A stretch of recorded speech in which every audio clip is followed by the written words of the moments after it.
Yo, what's up mga kabiyahe? Ako nga pala si Mike. Mahilig ako bumiyahe gamit ang bike. Kaya tara, samahan mo ako sa aking solo North Luzon loop. Day 1, Pasay to San Juan, La Union. Nagsimula kami sa Pasay. 11 PM na kami nakapag-ride out at ang kasama ko dito ay si Master Day. Bali hanggang Tarlac City lang siya. Dumaan kami ng Valenzuela sa may MacArthur Highway. Sinuyod namin ang bayan ng Bulacan. Dumaan kami sa Marilao, Giginto, Malolos, at hanggang makarating kami sa huling bayan, ang Kalumpit. Alauna na ng madaling araw nung dumating kami dito. Nagpahinga kami saglit sa may arko ng Pampanga at si Master Day ay kumain na rin ng heavy meal habang ako ay nagkape lang. 1:30 nung umalis kami sa Apalit at 2:00 na kami nakarating sa San Fernando, Pampanga. Tuloy ang padyakan hanggang marating namin ang City of Angels, ang Angeles, Pampanga. Sobrang ganda dito sa Pampanga, kahit abutin ka ng dilim sa daan ay sobrang liwanag ng kanilang lugar. Halos bawat daan ay may poste ng ilaw. 4:30 na nung nakalabas kami ng Pampanga at ang sumalubong sa amin ay ang Bambam Bridge. Bali ito ang unang bayan ng Tarlac. 5 AM nung nakarating kami sa Capas, Tarlac. At sa Tarlac City na kami inabutan ng pagputok ng liwanag. Mag-aalas 6 na ito ng umaga at dito na rin kumalas si Master Day. At this point mga master, solo ride na ako. Nung naka 150 km na ako sa Hirona na ako kumain ng agahan at umidlip na rin ako ng 1 oras. 8:30 AM na nung nakarating ako sa Paniki, Tarlac. Sa wakas, arko na ng San Manuel. Ito na yung huling bayan ng Tarlac. Sobrang struggle is real kapag inabutan ka ng tirik ng araw dito. Dagdag pahirap sa padyakan. Sakto 10:00 ng umaga nung pumasok ako sa Pangasinan. Yung init ng araw, sobrang sakit na sa katawan. Mula Rosales, nadaanan ko ang Villasis, Ordaneta, Binalonan at hanggang makarating sa Puzo Rubio. At dito na rin ako kumain ng tanghalian. Sobrang salamat kay Master Jomer sa pagsagot at syempre sa pagsalo sa akin sa tanghalian. Pagtapos ko kumain, balik na rin sa padyakan. Nadaanan ko ang Sison, Pangasinan, bali huling bayan na ito. Sa wakas, nasa La Union na rin ako. Ang unang bayan ay ang Rosario, La Union. Nag-side trip na rin ako sa arko ng Benguet Province. Counting picture lang tapos ride out na rin agad pabalik sa Rosario. At pumunta na rin agad ako sa Agoo. Pagdating ko sa Agoo, nag-side trip ulit ako sa Eagle of the North. Grabe, sobrang manghang-mangha ako dito dahil sobrang laki pala talaga neto sa personal. Pagtapos tumambay, tuloy ang biyahe hanggang sa makarating ako sa Bawang, La Union.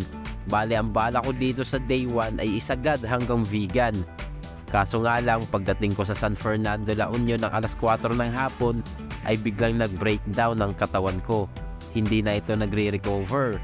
Kaya mas minabuti ko na magpahinga na lang doon sa San Juan, La Union. Marami nga po palang salamat ng lubos sa Delta Appliances, kay Master Wilson, sa pag-provide ng aking accommodation sa day 1 ng aking North Luzon Loop.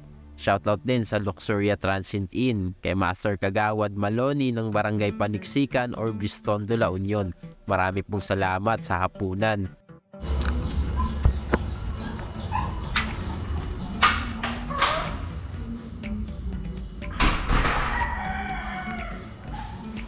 Laspag oh.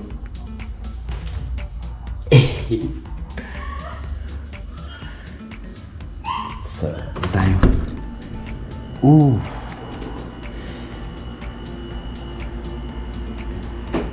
Grabe. Grabe ba? So, ayun mga master. Day 1 pa lang pero matindi na. So, hindi nasunod yung plano, no? Which is vegan dapat. Maliligo muna ako. So, okay lang naman. No hard feelings. Kaysa pilitin ko yung sarili ko na hindi ko na kaya. So, ito yung day 1 natin mga master.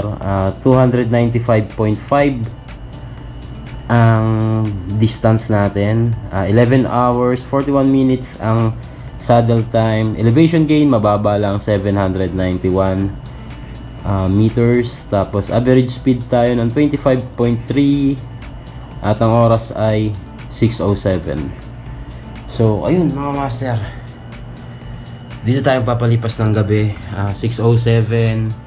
Ride out tayo for tomorrow ng 4 AM. So 4 AM from San Juan, diretso tayo pagudpod mga master.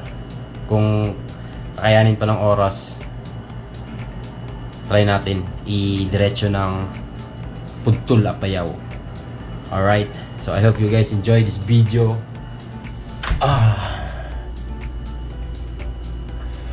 Ipon na yung pagod. Napas yung tulog. Yung idlip lang kanina na isang oras, yun lang yung pinakatulog ko. So galing pa ako sa work. So maliligo ako, tapos kakain, papahinga. So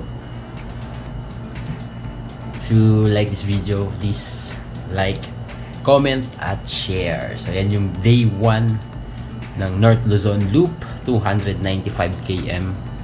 Not bad, no? Kasi gap lang tayo ng almost 125 km. Na short lang tayo, pero all goods pa rin naman.